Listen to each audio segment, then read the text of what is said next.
aha nongeye kuguhereza ikaze hano kuri Simba Only TV.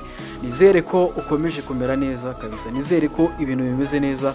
Nakubwira ngo niba aribwo ukigira hano kuri channel kora subscribe kugira ngo tuzajye tugira twibanira mu nkuru zigezweho cyangwa se mu nkuru zigiye zitandukanye ngenda nkugezaho. Nibisanzwe ngira ngo nkuko bizi amakuru yose ngerageza kugenda nyakunyuriramo, haba hano mu gihugu, hanze y'igihugu, hose tugerayo tukakubwira uko byifashe kabisa. Nkubwira ngo rero kabisa ndaguhereza ikaze hano kuri Simba Only TV. Mubwira ngo kabisa niba uri mu majyaruguru, amajyepfo, iburasirazuba ndetse n'iburengerazuba ndetse nibagiye n'umujyi wa Kigali, nongeye kubahereza ikaze hano kuri Simba Only TV.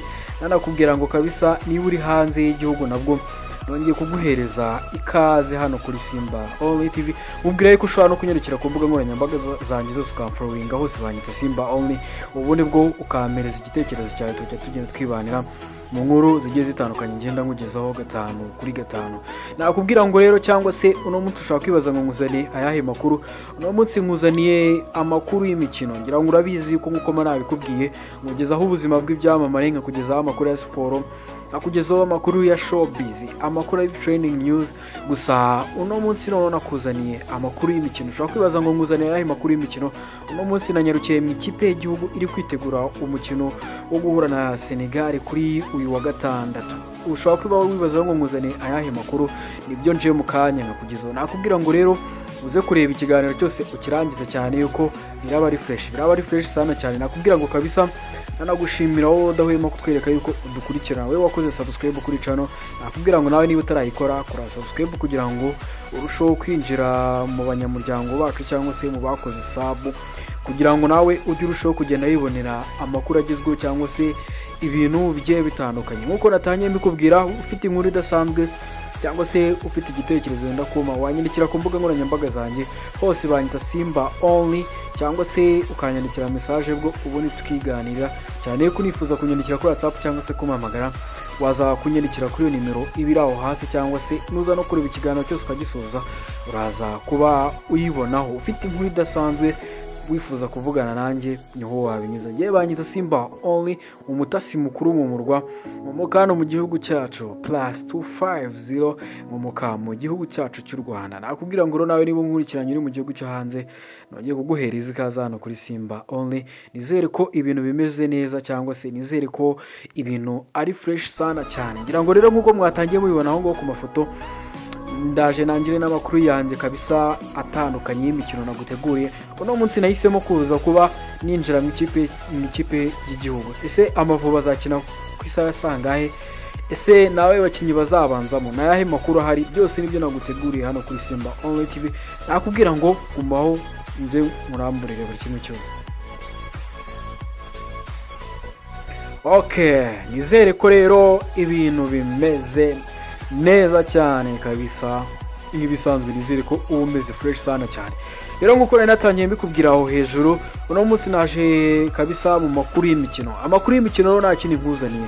Ngira ngo kuri uyu wa gatandatu ahagana ku masaha ya saa 3 z'ijoro nibwo Amavubi ariho bagiye gucakirana n'ikipe ya Senegal. Gusa uyu mukino ikipe y'igihugu ya Senegal niri buze kuwakira nkuko nabikubwiye mu nkuru zindi nagiye nkubwira ku mbuga nkoranyambaga zanjye, kubera impamvu ku ruhande rwa Senegal.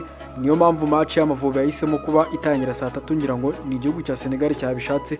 Ngira ngo nabyibuka yuko umukino ubanza wabereye mu gihugu cya Senegal, ariko n'u Rwanda rwari rwabakiri kubera ngira ngo murabyibuka yuko muri icyo gihe ntago mu stade yo mu Rwanda remereye kwakira imikino mpuzamahanga. Rero ikipe y'igihugu y'Amavubi yaje kuba yakira ikipe ya Senegal muri iki gihugu. Rero aho stade y'Ihuye imaje kwemerwa, nahoze nabona yuko stade y'Inyamirambo nayo yamaje kuba yemerwa. Nahoze mbona mu minsi ishize Ferwafa ivuga yuko nayo yasabye iyi stade ikaza kuba yemerwa. Binavuze ko hagati ya APR cyangwa se Sport zigiye gukina imikino ya CAF Confederation nta gihindutse, imwe muri zo nayo ishobora kuzakinira Inyamirambo. So rero kuri ubu ngubu stade y'Ihuye rero niho Senegal iri buze kuba yakirira ikipe y'igihugu yacu y'Amavubi cyangwa se u Rwanda ku isaha y'isa 3. Nagerageje rero gutera icyumvirizo muri ikipe y'igihugu uko abasore bari gukora imyitozo, uko umutoza ari kubapanga mu kibuga. Ushobora kubebaza rero ngo 11 ni bande bashobora kuzabanza mu kibuga. Nibyo nanjye naguteguriye, niyo mpamvu mba nakugereye mu nguni zose. Mba nakubwira ati amakuru y'imikino, showbiz, amakuru y'ibyamamare, ubuzima bw'ibyamamare, ngerageza kugenda mukunyuriramo kugira ngo uzisange hano kabisa kuri channel mu bintu byose bigiye bitandukanye. Rero nakubwira ngo niba ari bwari ukigera hano kuri channel ukora subscribe, kuko twebwe ubuzima bwose tububamo, ngenda nkugezaho amakuru y'imikino atandukanye. Twikomereza ushobora kwibaza rero ngo 11 namajije kuba ngutera ikiranga komeza, cyangwa se bagomba kubanzamo mu ikipe y'igihugu yacu Amavubi azacikirana n'ikipe ya Senegal ku munsi w'ejo ku isaa 3 zuzuye kabisa za ninjoro. Nekereza ko iyi match ishobora no kuzanyira kuri televiziyo y'igihugu, cyane yuko nanjye nzaba ndi live update ku mbuga nkoranyambaga zanjye, haba kuri Facebook, Instagram, Twitter, TikTok, hose nzaba ndi kuguhereza update. Nta kintu usabwa, icyo usabwa no kunyarukira kuri Instagram yanjye ukamforinga banyita Simba Akalongo only, ubundi bwo nawe ukazaba umwe rero mu bari kugenda babona izi updates z'uyu mukino. Amavubi rero mwizamu nk'ibisanzwe harimo umusore bita Ntwari Fiacre, niyo makuru naje kubamenya yuko uyu mugabo nagihindutse n'ugomba kuba ari mwizamu 100% kabisa. Ubwo urumva yuko na makuru mfite 100%, nuko bita Ntwari Fiacre ni ugomba kuba ari muri iki kibuga. Kuri kabiri nk'ibisanzwe ni Ombolenga Fitina, uyu no musore ukina mu ikipe ya APR FC. Kuri gatatu nk'ibisanzwe hari kuzaho umusore bita Christian. Umutima wa defense hagomba kuzamo bita Mutsinzi Ange, niwe ufite umwanya ntasubirwaho 100%. Gusa amakuru naje kubamenya nuko umutoza ari gushidikanya hagati ya Rwatubyaye ndetse n'uwo bita uyu musore uri gukina, n'uwo bita Rwatubyaye ndetse n'uwo bita Mutsinzi Ange. Abangaba nagihindutse nibo bagomba kuza kuba babanzamo muri defense y'Amavubi cyangwa se mu ikipe y'igihugu yacu. Gusa amwe mu makuru naje kuba mbona nuko umutoza w'ikipe y'igihugu Amavubi arimo arashidikanya kuri uyu musore bita Rwatubyaye. Binibize kubatungura umusore bita Mitima ari ubanje muri iki kibuga we na Mutsinzi Ange. Niyo makuru rero mfite. So urumva yuko Imana igira neza, umusore bita Mitima n'umwe mu basore z'ubundi bari bameze nabi, cyangwa se babonaga yuko kariyeri yabo iri kugenda nabi bitewe n'ikibazo cy'imbune uyu musore akunda kugira. Gusa navuga ngo kuri uno munsi n'umwe mu basore ubona yuko batangiye gutanga umusaruro mu ikipe y'igihugu. So rero umutoza nahoze numva avuga yuko, cyangwa se amwe mu makuru namenye nuko nagihindutse defense igomba kuza ari Mutsinzi Ange hagati y'undi muntu umwe ari we Rwatubyaye ndetse n'uwo bita Mutsinzi Ange.